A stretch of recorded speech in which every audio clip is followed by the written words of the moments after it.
Okay, so we're going to start with chapter 13.2, and I'll kind of go through 13.2, 13.3, and 13.4, kind of all in this 30-minute video. 13.2, I believe, will be the focus of the quiz. So if we start with that, it's really important to keep in mind that in the last unit, you guys did gases. So now we're going to focus on the properties of liquids and then the properties of solids. So just to review, we're going to go through the characteristics of each of the three phases of matter. So these guys are the three phases of matter. One thing we want to keep in mind for solids is that solids have a definite shape. Okay, so they actually have a shape. I know you guys may have talked about that being body-centered or face-centered, but solids have a definite shape. We can describe their shape. They have a definite volume, so we can measure a solid.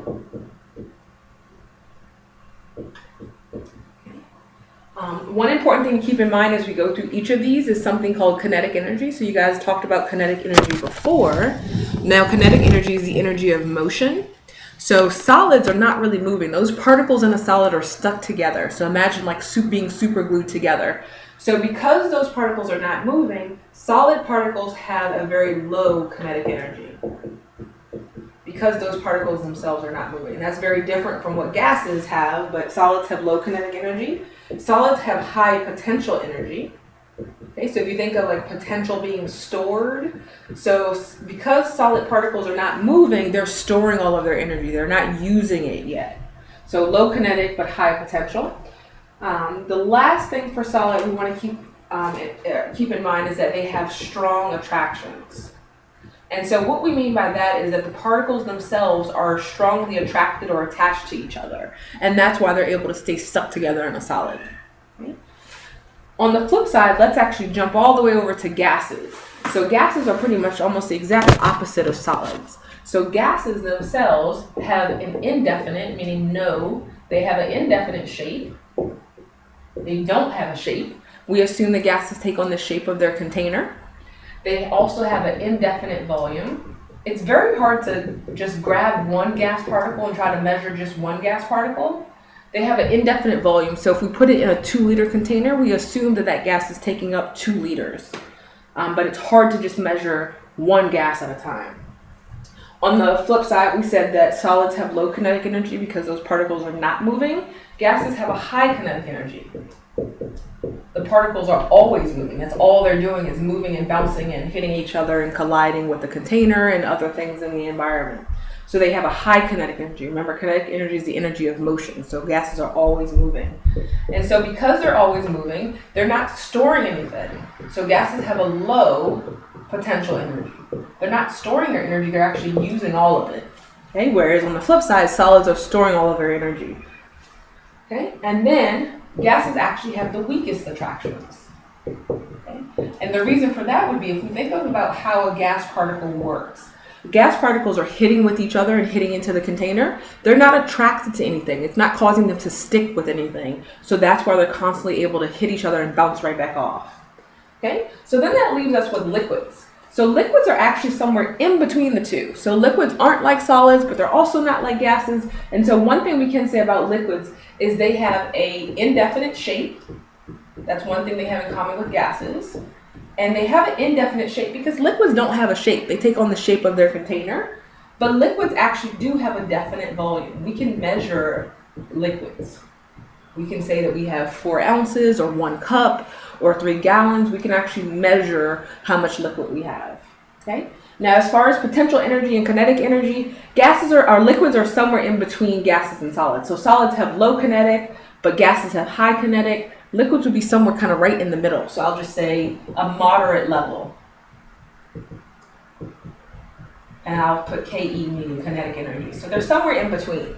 Now, solids, we said, had high potential. They're storing their energy. Gases have low potential. They're always using their energy. They're not storing anything. So liquids would be somewhere in between. Liquids can move, but they're not moving nearly as fast as a gas would be. So liquids do have some energy that they're storing. So they have a moderate level of potential energy. I'll just say PE, because they can store some of it. One thing to keep in mind, as long as you can make a bond, so if you can be attracted or attached to someone, you can store energy in that bond.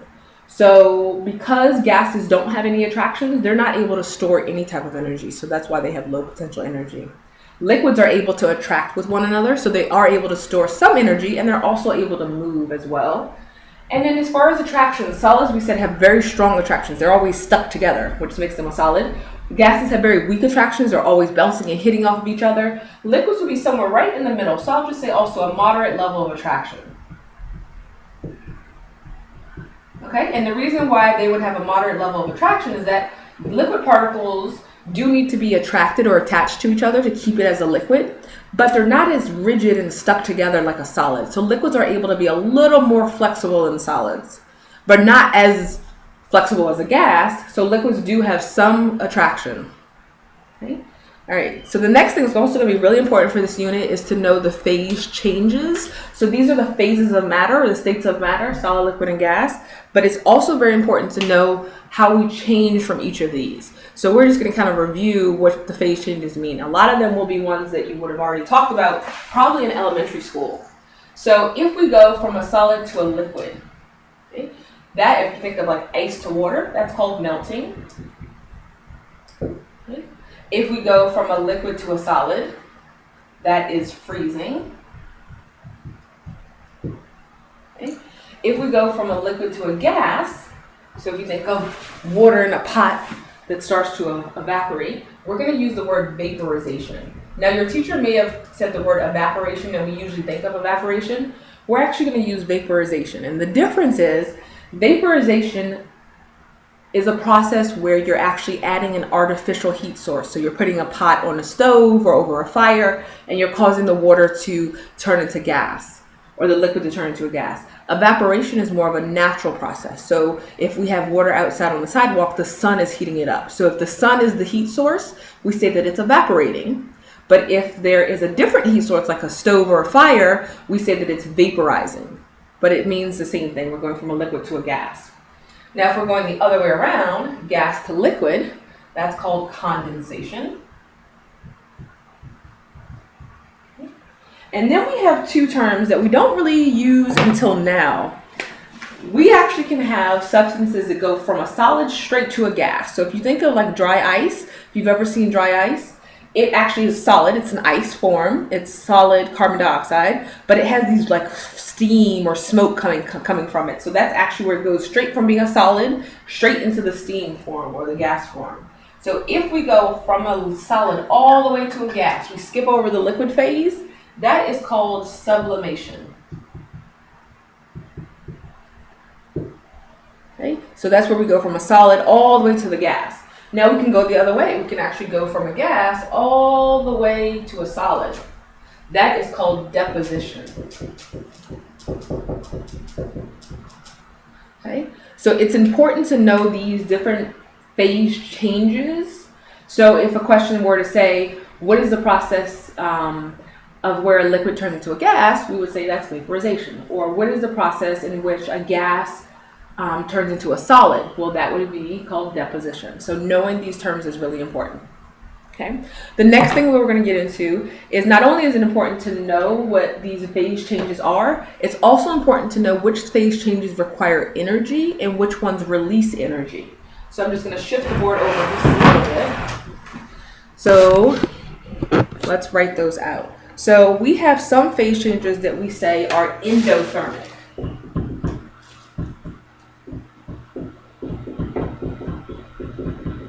Now, if we think of endo meaning inside, these are reactions that need to absorb energy. So they need to have energy inside of them, or they need to be able to absorb heat. So we can use the words heat and energy kind of interchangeably. So there are some phase changes, like we talked about, that require you to absorb heat. So if we think of them, if you think of any type of phase change where you might need to heat something up, that would be endothermic. So melting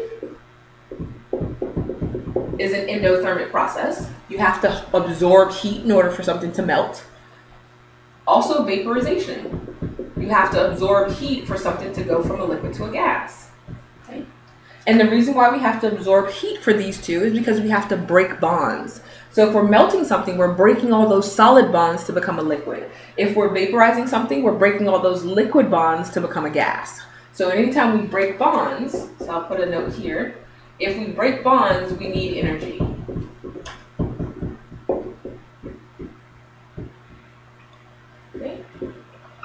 Now, depending on how strong the bond is, you might need more energy. Or for weaker bonds, you might need less energy, but you do need energy anytime we break bonds. Okay? We also have some processes that are exothermic. So endothermic, where they have to absorb energy. We have some phase changes that actually release energy. And those we would say are exothermic.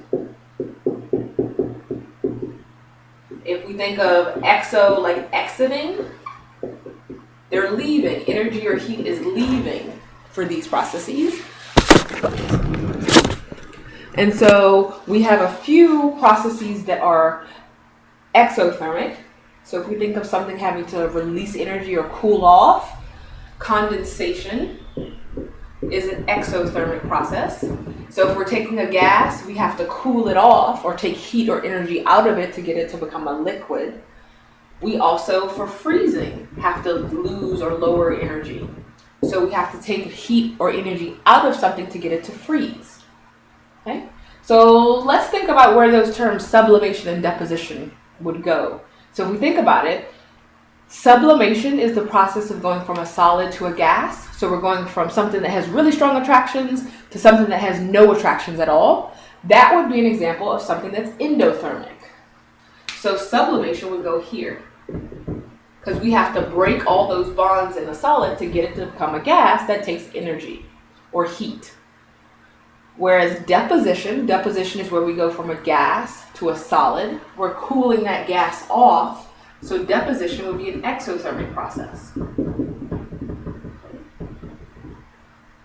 So it's important to know which processes or which phase changes require energy and which phase changes don't. So if it requires energy, it's endothermic. If it does not require energy, it's exothermic. So keep those in mind as well. All right. Just give me a second. I'm going to erase the board here. So next we're going to go into the idea of vapor pressure and kind of focusing more on liquids and what it means to have a liquid and have it evaporate or vaporize. Okay. So let's take as an example a pot. Let's say we have a pot. Okay, and let's say the pot has a lid on it. Okay. So the book discusses very briefly the difference between an open system and a closed system. Since this pot has a lid on it, it's closed, meaning nothing can escape. So this is an example of a closed system. An open system would just be the pot without the lid. So any particles that we produce are able to escape. Okay. Now, if we are having something vaporize, or let's say we have this pot and it's sitting on a flame. So let's say it's sitting on a flame. We have water in it. So if we have a pot full of water with a top on it, let's say we're trying to get this water to boil to make pasta. What will actually happen over time is eventually as that water heats up, it's going to get energy, it's going to absorb heat, and it's going to start to break its bonds to become a gas. Okay? So the liquid will start to vaporize, and what will happen is we'll have gas particles start to form. And because they can't escape from the pot, they'll start to accumulate right above the liquid. Okay? This is called vapor pressure.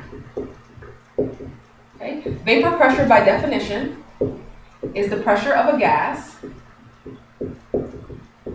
exerted, meaning kind of acting on. So pressure of a gas exerted on a liquid. So because that gas can't escape, all it can do is just accumulate and push back down on that liquid. So as these liquid particles get enough energy to be able to break their bonds, they'll turn into a gas.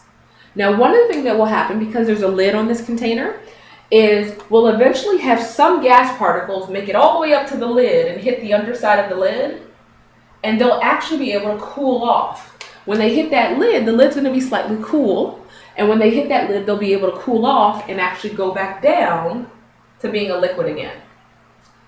But then they'll get enough energy, they'll heat up, they'll go back up to the lid, they'll cool off, come back down. So what we'll start to see is this kind of cycling process where some will go up to the lid, they'll cool off, and those gas particles will go back to becoming a liquid until they get enough energy to turn into a gas again, and we'll keep kind of going in this cycle. And so what will actually end up happening is something called dynamic equilibrium.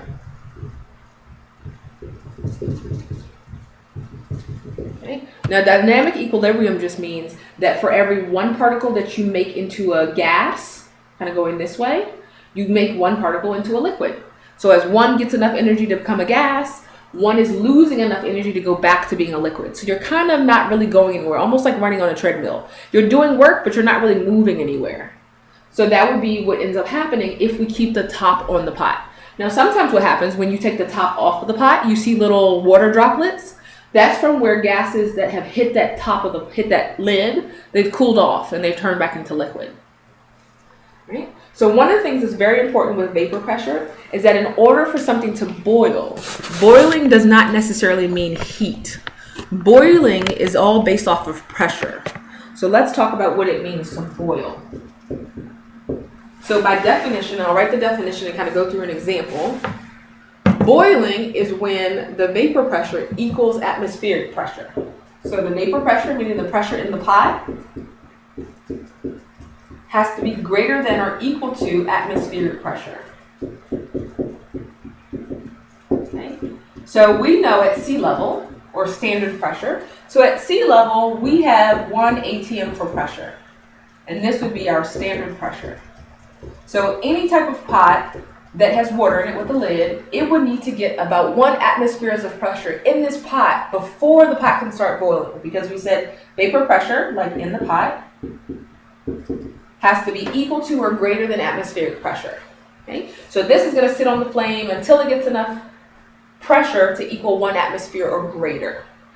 But let's say we're not at sea level. Let's say we are actually on top of a mountain and our atmospheric pressure is 0.75.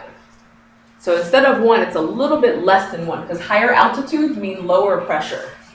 Okay? So that means that this pot doesn't have to sit on the flame as long because it doesn't need as much pressure. It now only needs 0.75 for the pressure for it to boil. So what that means is that this pot is not going to be sitting on the flame for very long for it to get whatever it needs to boil, which means this water is not going to be that hot. Okay? So in order for the water to be hot when it boils, it has to have sat on this flame for a very long period of time. Okay? Now let's say instead we're looking at like a pressure cooker or a rice cooker.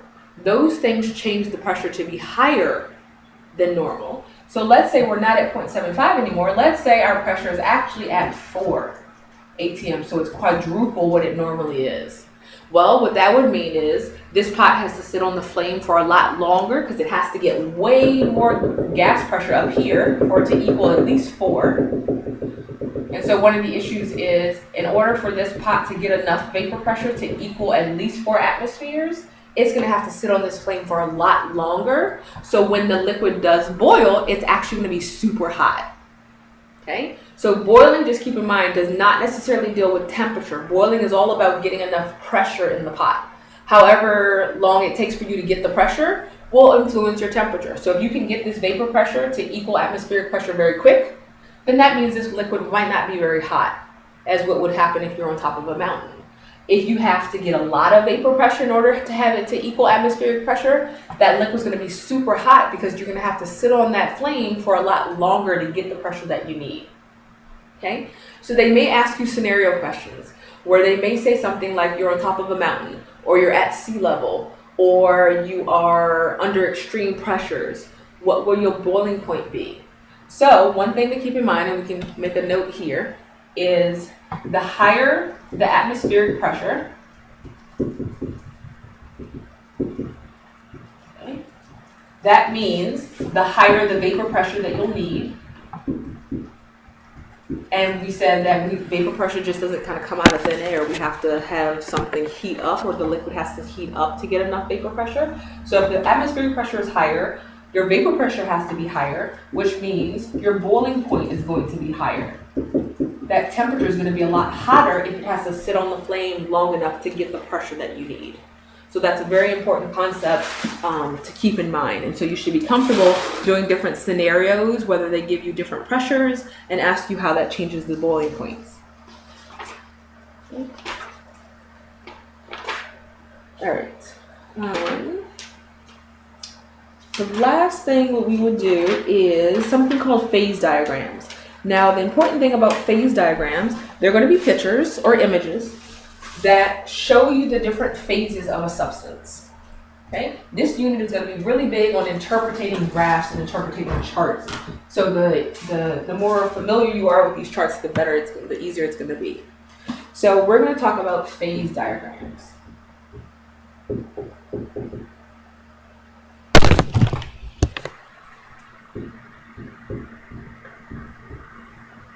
Now I'm going to draw a sample one, but you may get a variation of this on your test or quiz, but they generally follow the same type of structure.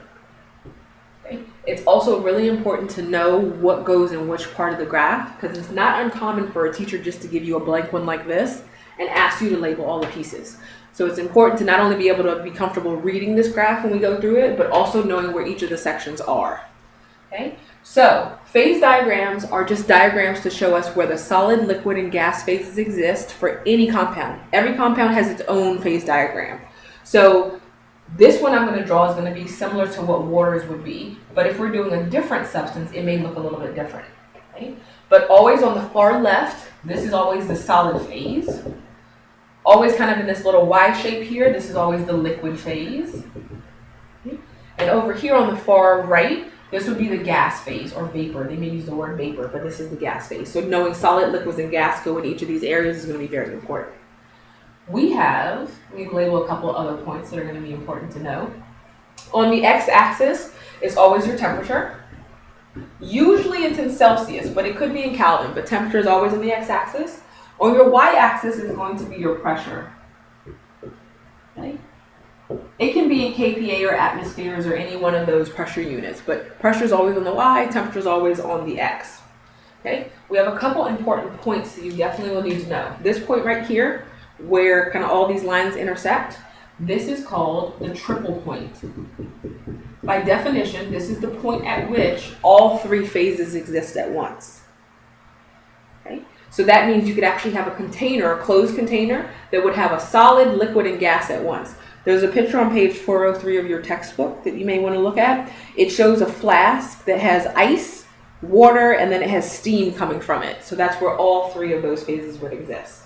And the way that this would work is at this triple point, there's a potential temperature and there's a potential pressure that you could use to find that actual triple point. Okay? So at this pressure and at this temperature is where all three phases would exist. This point up here is called the critical point. And the critical point, by definition, is where past this temperature, we call this the critical temperature. If you go above this temperature, you no longer can distinguish between the gas and the liquid. So if you have a temperature somewhere out here, if we scroll up, we don't really know whether we're in the liquid phase or in the gas phase. So anything above the critical temperature or the critical point, we no longer can tell if it's a liquid or a gas. But these are 2 points that you definitely should be familiar with. Okay? What they will also do for these graphs is they will mark a line for the standard pressure. Now, if we're dealing with kPa, our standard pressure is 101.3 kPa or 1 atmosphere. So let's say they mark here as being 101.3. What they will do is they will usually draw a line straight through your graph. Okay, now this is what standard pressure is supposed to be at like sea level. And so they may ask you about these two intersection points, where it intersects this line and where it intersects this line. Okay, if we scroll down to temperature, this right here would be what we call the normal melting point. And why do we call it normal? Well, the normal part means at standard pressure. So this is what it normally at standard pressure would melt at. And the reason why this is the melting point is because it's in between the solid and the liquid phase. And we know if we're going from a solid to a liquid, that's called melting. So this is your melting point. This intersection here between the liquid and the gas phase, this would be our boiling point. Or they'll call this the normal boiling point. So this would be what water or what the substance normally boils at if you're at sea level. Now, if you start to change your pressure, then obviously that's going to change your boiling and your melting points. So let's say instead you're not at standard pressure. You're not here and here. Let's say you're at a different pressure. So let's say you are here. Let's call this 90 kPa. Let's see how that's going to change things. Okay. So now here, this would be our new melting point. It's going to be at a different temperature. And then this would be our new boiling point. It's going to be at a different temperature. So if we notice, as we decrease the pressure, our melting and boiling points are going to change. And generally, like we said before, boiling deals with getting enough pressure in the pot to equal the pressure outside the pot. If your atmospheric pressure is lower, your boiling point is going to be lower. So this was the normal boiling point. This would be a little bit higher. If we change the pressure and lower the pressure, our boiling point now will be lower. We don't need as much pressure in the pot. We can get that quicker. That water is not going to be as hot, or that substance is not going to be as hot. So the way that you would work with a diagram like this, they'll have the x-axis clearly labeled with numbers for your temperature. They'll have the y-axis clearly labeled for your pressure. They'll ask you different things like, if you're at this temperature and this pressure, what state are you in? So if we're here for the temperature, here for the pressure, we are right here. We're in the solid phase. Or they could say, if you're at this temperature and this pressure, where are you? So we just want to scroll up. We're in the liquid phase. Or they could ask you things like, you're at this temperature as a gas, how could you become a liquid? Well, if you're here and you want to get to here for the liquid, you would just want to go straight up. You'd want to increase your pressure to get up here. Or they could ask you things where you're a solid, how can we become a gas? So if we're here and we want to get here, we want to go straight across. We can just increase our temperature to get here. So they may ask you different scenario questions just to get you in to figure out how you need to move to go from one phase to another. But like I mentioned before, it's always important to know which units are on your axes, where the solid, the liquid, and the gas go, where the triple point is, and where the critical point is, because they could give you a blank one of these and ask you to complete it. So that has actually gone through everything that will be, for the most part, on your quiz and on your test for this unit.